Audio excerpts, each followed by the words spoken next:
reflecting on who you really are, that's an important knowledge that can help you in every area of life. If you know who you are, then you can also optimize your outcome. I sent 2 units. They're bringing her down now. No, Lieutenant, your men are already dead. The future is approaching faster than ever. Technological change is speeding up, and your already maladapted evolutionary mismatches are multiplying. In the future, the current version of you is already dead. The way around that is to keep learning, keep evolving, mentally, psychologically, physically, and financially. Hi, and welcome to Future Skills. I'm Michael Syding. And I'm Ludvig Sunstrom. Today we're going to talk about whether you are a maximizer or a satisficer.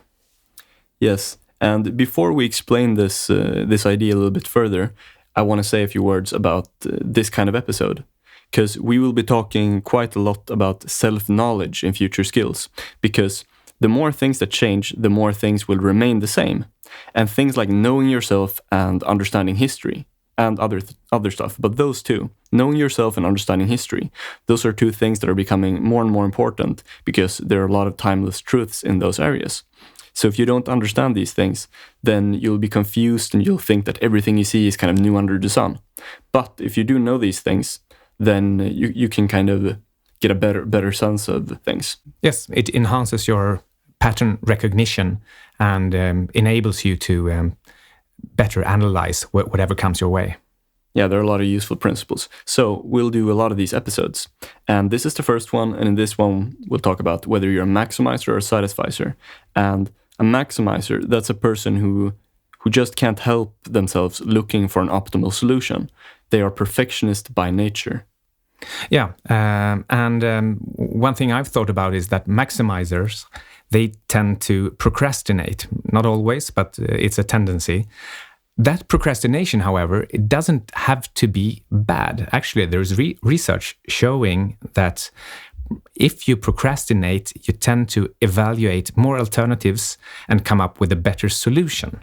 Yeah, but at the same time, as we'll get into in this episode, people who are maximizers are maybe a better fit for certain things, and they're worse at other things. Yeah, what we're getting at here is that you should analyze yourself and find out which your disposition is. Are you more of a maximizer or more of a satisficer? And then use that information for knowing who to team up with, for example, and what situations to put yourself in. Yeah, so a maximizer, that's a person who, it's a typical perfectionist. They pick something and then they'll just want to maximize on each little detail without seeing the big picture often. Whereas a satisficer, it's usually a person who's like, okay, this is good enough. Let's just move on. One thing that's a little paradoxical is that satisficers, they are deadline masters. They never miss deadlines because they know how to get things done and they just do them good enough. And then, well, they make sure they're ready. Whereas a maximizer, they are so into every minute detail and they want to be so perfect that they tend to miss deadlines since they simply aren't ready. Yeah, it's like if you take the example of someone who's writing a book, someone who is a satisficer, they'll be like, okay, I'll just put out a book. Whereas someone who's more of a maximizer, they'll miss the deadline by like a year. Yeah, exactly. I mean, for a satisficer, it's just words and sentences and you put them in order and they more or less tell what you want to tell. But for a maximizer, it's like every word is important. And if you put all your effort into just one thing, like a true maximizer, sure, you might win the Nobel Prize or an Olympic gold medal, but if you don't choose the exact right thing, then you could say that you more or less know nothing. You know everything about such a small area that you really don't know anything. I think one thing that's interesting and also important when it comes to this, whether you're a maximizer or satisficer, is kind of the nuance where these are, on one hand side, they are personality traits where some people will find that they are like, this is true for me. I'm really a maximizer, or I'm really a satisficer, you know? But it's also like a broad general principle that applies to life. So everyone is going to be a maximizer in some areas of their life, and everyone is also going to be a satisficer in other areas. So what I mean is, someone might be a maximizer when it comes to maybe, okay, my family, for example, if you have children or something like that. But you might be a satisficer when it comes to picking a meal in a restaurant. So like on one hand, it's a personality trait, but on the other hand side, it's also a broad principle that applies to everyone. So you have to really think about it in terms of yourself, because it's a self-knowledge notion, and there's no right or wrong really. It's just about figuring out where you go along the spectrum. I think what you just said about being a maximizer in certain areas and a satisficer in others, but the important thing is, what's your main tendency? What are you like in most areas? That's something to consider when you perform this self-analysis in order to find out who you really are. So that you don't just assume that I'm a maximizer because I'm maximizing in this and that situation. Yeah, exactly. And you said when you do this analysis, and I mean, it's not something that you do once. It's a lifelong thing that you think about, and it's like a spectrum where you have on one hand side you have the satisficer, and then on the other hand side you have the maximizer, and those are like two stereotypes, and you're probably somewhere in between.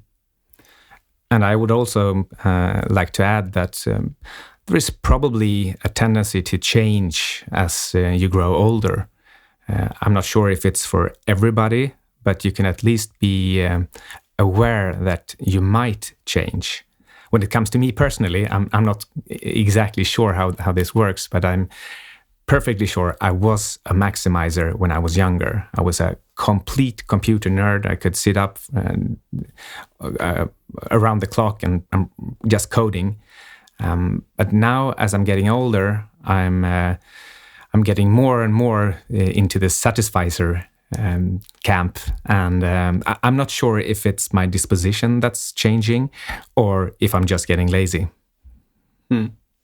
Anyway, I think once you've identified your type, you should try to push into the opposite area sometimes, just to see what it's like there. And if you're a maximizer, you definitely need to try other things sometime and just do short projects and just be done with them.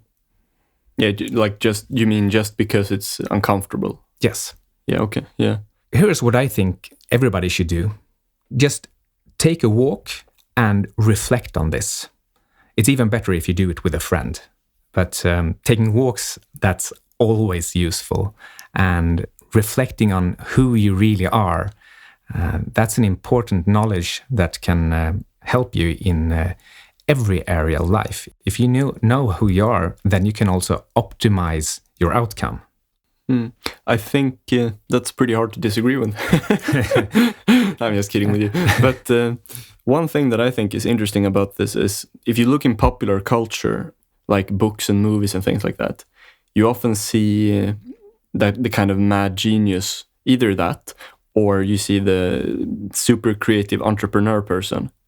And that's like, it's like a crazy perfectionist genius, kind of like the way Steve Jobs is in his movie, you know? And that's like a stereotype. But on the other hand side, what if you had like a satisficer who was a big picture simplifying satisficer? Couldn't that also do the same roles? Couldn't that also be the genius or the super entrepreneur? Or is it just a worse story? I actually think that the entire tech business is moving in that direction. Decades ago, you typically perfected your software before giving it to your clients. But these days, you're not even talking about beta releases. You just release whatever more or less works, and then you keep developing it in tandem with your clients. So today, tech companies, they are satisficers, but they used to be maximizers. And I can definitely see a role for Satisficer managers or Satisficer entrepreneurs that, well, they just make sure they get things going, get something out there, and then they start playing tennis with the idea and the product. A final note is that I think you should put this into your commonplace somewhere. Make a note that's simply called me or self-analysis or something. And whenever you come across things like what we've discussed today, are you a maximizer or are you a satisficer, for example, make a note of who you are you a maximizer, and also why you've come to that conclusion. And yeah, maybe some extra notes on what you might do about it or how you could optimize it or benefit from it. Yeah, and I have one final advice here, and that's that if you find that you're a maximizer, then you need to be extremely careful about what you choose to do, because you're probably gonna you can't help yourself spending so much time on it. So because of that, the choice of deciding what you do and making sure that you don't spend your time on bullshit is the most important thing for you to spend your time on. So, for example, you need to really avoid doing stuff that you're not talented at, and you also really need to manage your biological prime time so that you do the most important thing every day, like for 3 or 4 hours. Great advice. That's all we had for today. Please leave a review to help more people see this podcast. It helps more than you might think. All right, thanks for listening. See you next time.